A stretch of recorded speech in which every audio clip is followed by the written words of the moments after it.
да го зарадвам прегръднах сълзите си, направих усилие и бам, усмивка. Да, ще беше добре. Сякаш го болеше по-малко. Бам, усмивка. Лекичко затвори очите. Искам, господин Маркия. Ne crains rien. Je ne meurs pas, Momo. Je vais rejoindre l'immense.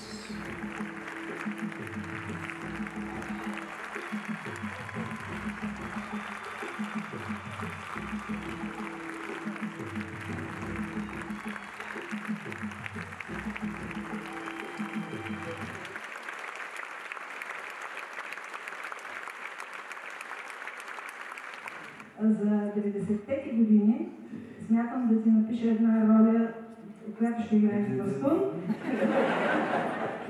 За твоята 100 годишнина ще напиша роля, в която да играеш седно на подиум.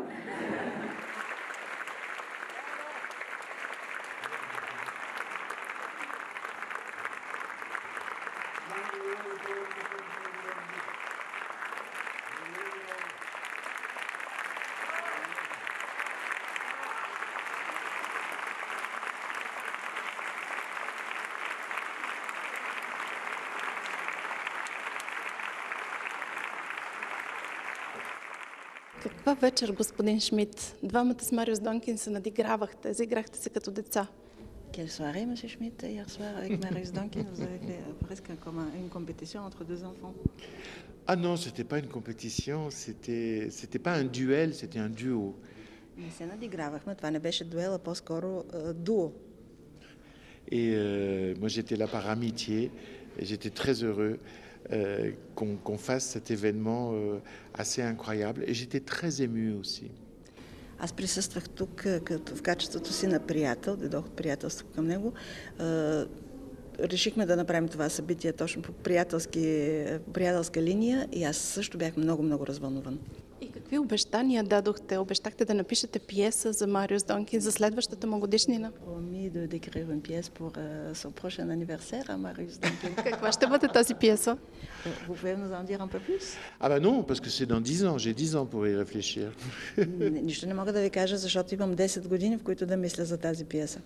Казвате, че вашето съзнание е като една плодна градина с плодни дръвчета. Може би има вече посадено дръвче и сега просто трябва да даде плод. Vous avez dit que votre conscience c'est plutôt comme un jardin d'arbres fruitiers. Oui. Et peut-être il y a déjà un arbre fruitier qui pousse peu à peu, qui donnera des fruits bientôt. J'en suis sûr. Souvent mes pièces, j'y pense pendant des années, parfois 10 ans, parfois 20 ans. Comme j'écris beaucoup, les gens croient que je suis rapide. En fait, je suis extrêmement lent. Това е така. Аз имам случаи, в които една пиеса я мисля 10 години, дори 20 години. Хората си мислят, че пиша много бързо, защото пиша много, но всъщност аз съм много бавен. Vous savez, on n'écrit pas avec sa volonté. C'est pas parce qu'on veut écrire qu'on écrit. On écrit pour des raisons beaucoup plus profondes. Donc la sagesse, c'est d'être un bon jardinier et de respecter le temps des fleurs, des fruits, des plantes, des arbres. Знаете ли, писането не е акт на воля. Човек не пише, защото иска да пише. Мъдростта е в това да бъдеш един добър градинар и добре да отгледаш всички тези цветя, плодове, всичко, което е в градината. Господин Шмидт, интересно ми е, кога за първи път срещнахте господин Ибрахим в реалния живот? C'est intéressant pour moi de savoir à quel moment vous avez rencontré M. Ibrahim dans la vie réelle. Il est sorti de mon imagination, mais je me suis inspiré de mon grand-père.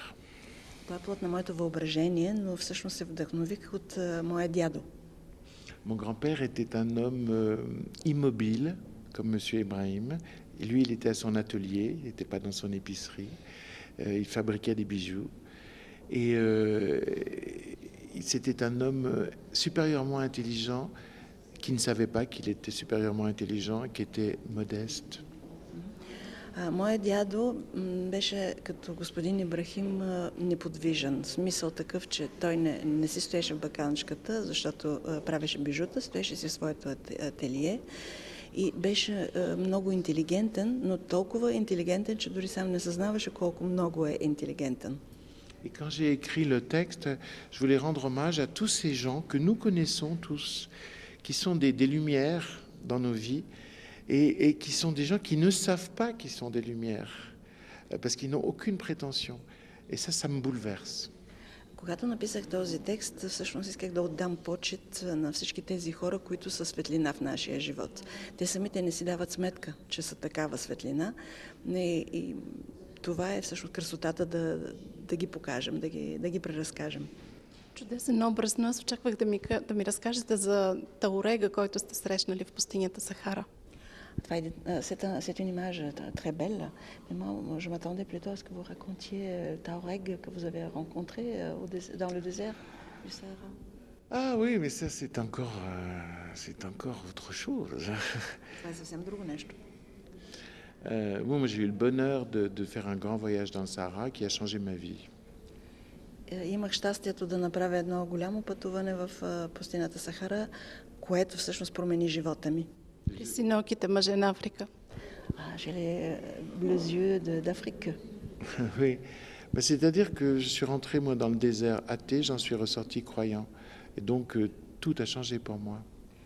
Всъщност влязох в пустинята като атеист, излязох от нея като вярващ и наистина всичко от тогава се промени за мен.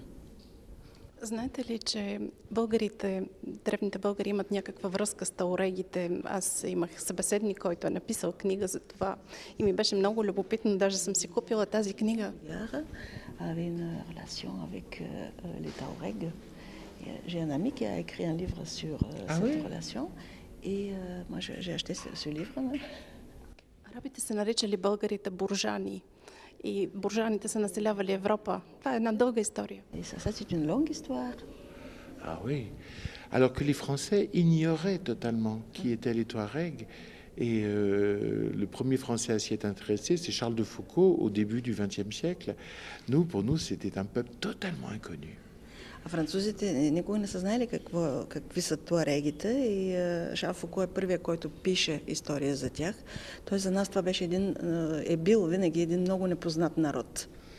Много интересна тема. Надявам се някой път да можем да поговорим по-дълго за нея. Интересно, j'espère que nous aurons notre fois l'occasion de parler. Ah oui, ça m'intéresse beaucoup. Защо днес религиите разделят хората? À votre avis, pourquoi aujourd'hui les religions divisent les gens? Je pense que dans l'histoire, il y a toujours eu des mouvements fluctuants, des flux et des reflux des vagues. Il y a des moments d'extrême tolérance et des moments d'intolérance. Nous venons de rentrer dans un moment d'intolérance. Мисля, че в историята на човечеството винаги е имало такива периоди на приливи и отливи, на толерантност и на нетолерантност. И ние в момента се намираме точно в период на нетолерантност. Qu'est-ce que c'est un moment d'intolérance? C'est un moment où les gens veulent avoir des certitudes. Le moment de tolérance, c'est où les gens acceptent d'avoir des doutes. Какво всъщност е момента на нетолерантност? Това е моментът, в който хората искат да имат сигурност. Неща, в които да са сигурни, а момента на толерантност е точно обратното, т.е. моменти, в които да се съмняваш. Les moments d'intolérance sont les moments où les gens se croient forts, se veulent forts.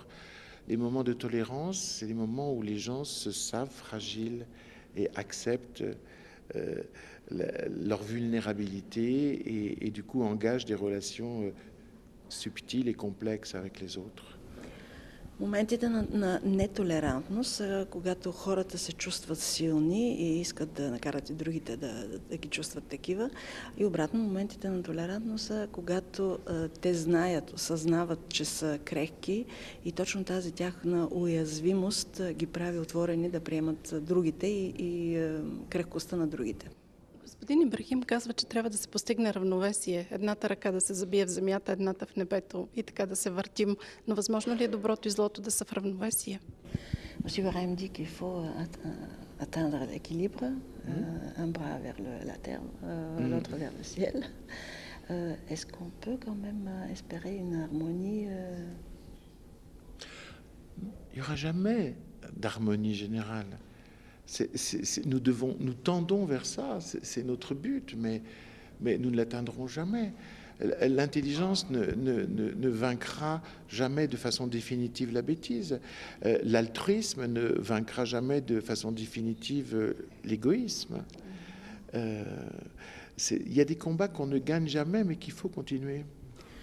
Абсолютната хармония няма как да се, и абсолютното равновесие няма как да се постигнат, защото никога глупостта няма да бъде победена от интелигентността, извинявайте, нито пък алтруизма може да победи егоизма.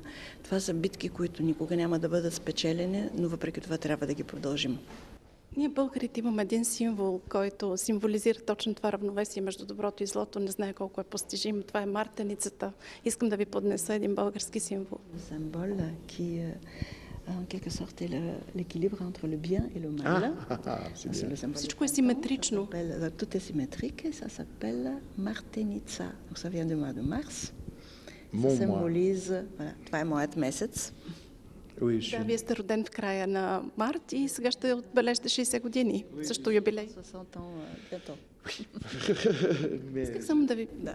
Je suis un signe du printemps. Аз самия съм пролетен знак. Исках само да попитам, тъй като Марис Донкин участва и е играл и енигматични вариации, уникална пиеса. Тя сега отново е поставена в театъра на Българската армия. Колко дълбоко си позволявате да бръкнете в човешката душа? J'aimerais vous demander aussi que Marius Dankin, qui a joué également les variations énigmatiques, et c'est un texte qui a été repris maintenant au théâtre de l'armée. Alors ma question est, jusqu'à quel point vous permettez-vous d'entrer dans les profondeurs de l'âme humaine?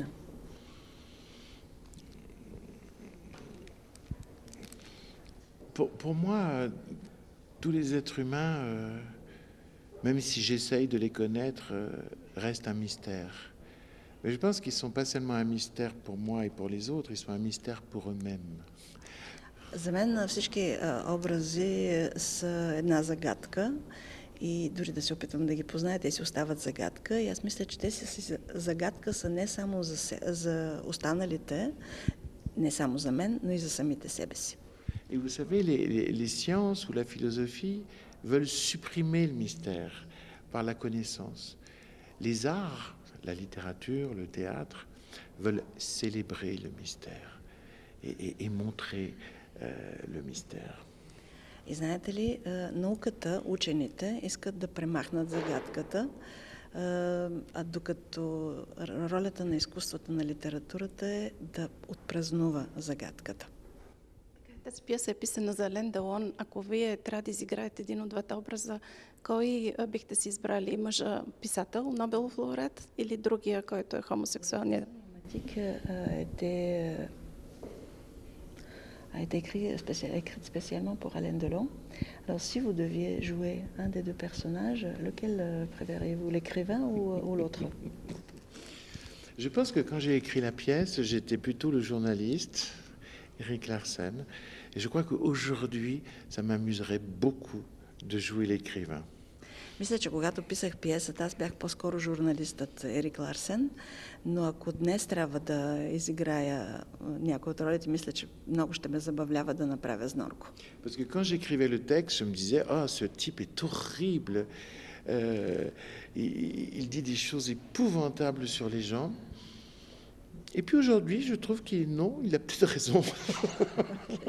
Докато пишех пиесата си казвах, този герой е толкова ужасен, толкова антипатичен, държи се зле, но с времето смятам, че напротив, той беше прав.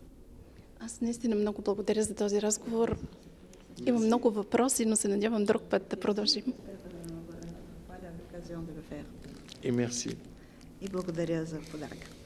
За мен беше удоволствие.